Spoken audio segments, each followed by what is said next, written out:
성령의 인도와 주장을 받는 것이 성령 충만이다. 성령 충만이라는 건 뭐냐? 성령의 인도함과 주장을 받는 것이다. 그래서 성령으로 온전히 지배를 받는 것. 에베소서 5장 18절.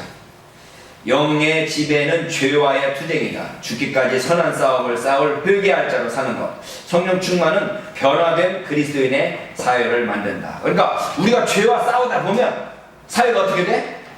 죄가 제거되고 정의로운 사회로 변화된다 이 말이죠. 그래서 그리스도인들이 우리 한국교회에서 초기에는 그리스도인 그러면 예수 믿는 사람 그러면 야 예수 믿는 사람은 우리와 뭔가 달라도 달라. 돈 빌려주고도 뭐 차용증서? 아 그거 쓸 필요 없어. 그 사람 예수 믿는 사람이야. 그러면 차용증서 안 써도 될 정도로 믿을 만한 사람이라는 거였어요. 그런데 세월이 지나가니까 어떻게 바뀌었냐? 예수 믿는 놈이나 안 믿는 놈이나 똑같아. 이렇게 바뀌었단 말이야. 어? 이렇게 바뀌더니 요즘엔 어떻게 되냐? 예수 믿는 놈이 더해. 이렇게 바뀌어버렸어요. 지금 세상이. 이건 참된 그리스도인들을 교회에서 만들어내지 못했다는 이야기지. 참된 그리스도인들을 교회에서 만들어내지 못했다는 이야기. 그래서 오정현이가 목사 한 수도 안 받아놓고 목사 한 수 받았다. 그랬어요? 부산고등학교 나온 주제에 어느 고등학교 나와서 대학교도 안 나온 주제에 난 어느 대학 나왔다. 그러니까 옥하는 목사가 소개하면서 오정현 목사는 어느 대학 나왔고 어느 대학 어떻게 해서 어떻게 했습니다. 나중에 알고 보니까 다 가짜. 거짓말했어. 그래서 대법원에서 오정현은 합동측의 목사 과정을 제대로 밟았다고 인정할 수가 없다라고 표가 딱 나왔어. 대법원에서. 근데 합동측에서 우리가 목사를 인정하는 거지 대법원에서 인정하는 거냐? 이러고 있어. 지들 과정에서 목사 한 수를 안 받았다고 하는데 합동측에서 목사를 인정하지 대법원에서 인정하냐? 이렇게 썩어 빠진 교회가 되었으니 한국교회의 미래는 없는 거예요.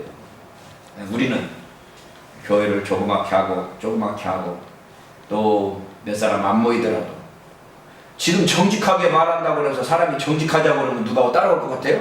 지금 한국 대학생들한테 10억 주면 감옥 갈래? 그랬더니 몇 프로가 간다고 그랬다고요? 51%가 요 근래나 어제 그제 나온 통계예요. 10억 주면 감옥 갈래? 그랬더니 50% 이상이 나 감옥 가겠다.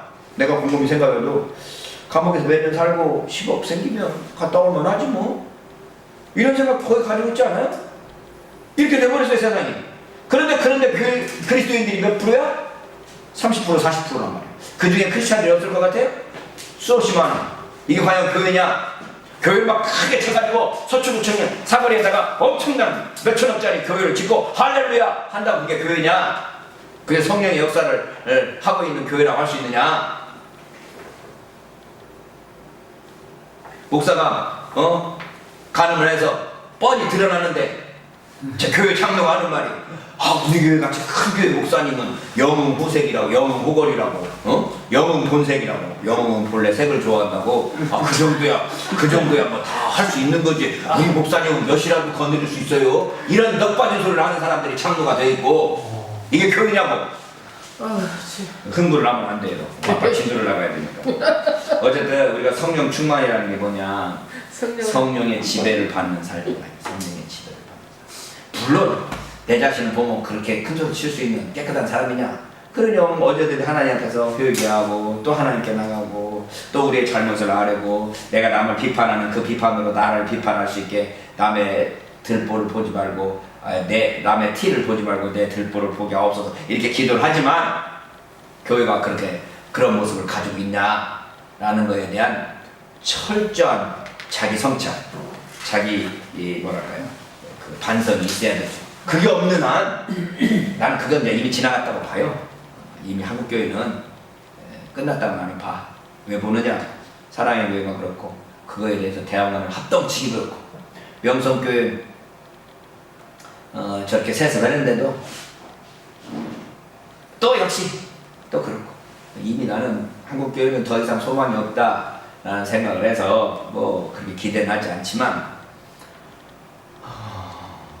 그래도 우리 개신교는 그래도 분석보다는 그래도 우리 개신교는 그 나름대로의 그 신앙을 가지고 숫자가 중요한 게 아니야.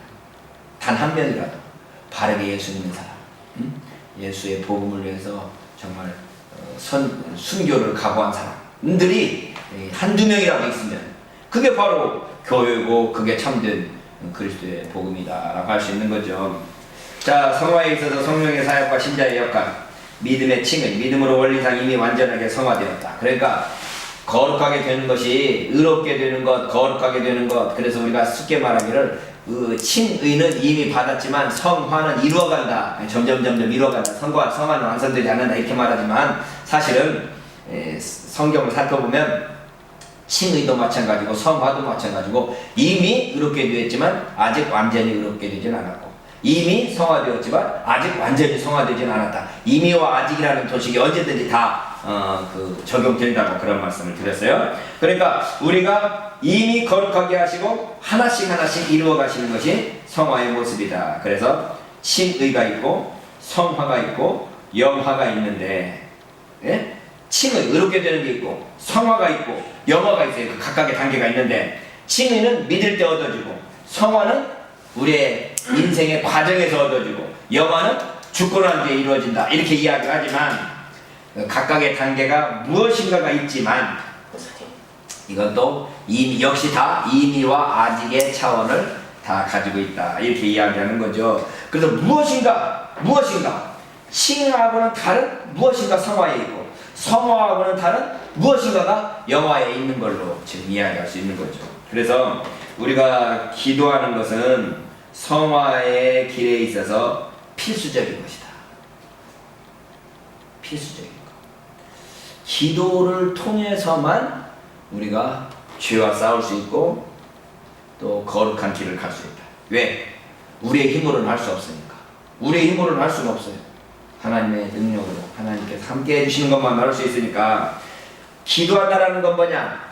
내가 거룩해질 수 없고 내가 의로워질 수 없고 내가 영화로울 수가 없으니 주님께서 나를 인도하시고 나를 지켜주셔서 의롭게 해주시고 거룩하게 해주시고 영화롭게 해주옵소서라고 주님께 기도하는 거예요. 주님께. 이게 그래서 공로가 아니에요. 내가 기도 열심히 해서 내가 그렇게 이게 아니고 내가 공로가 없고 내가 할 수 없으니 주님께서 해주십시오 라고 기도하는 것이 성화에 있어서 가장 필수적이다. 그래서 공로가 아니고 기도하는 것 자체가 하나님의 은혜요 성령의 역사를 구하는 것이며 하나님의 자녀의 권세를 행사하는 것이며 그리스도의 통치와 하나님의 은혜의 통치에 동참하는 것이 뭐다? 기도다.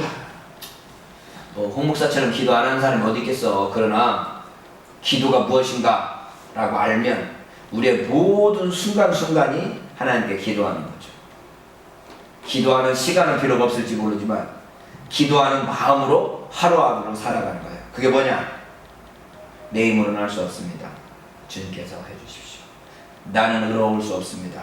주님께서 우리의 의를 이루어 주십시오.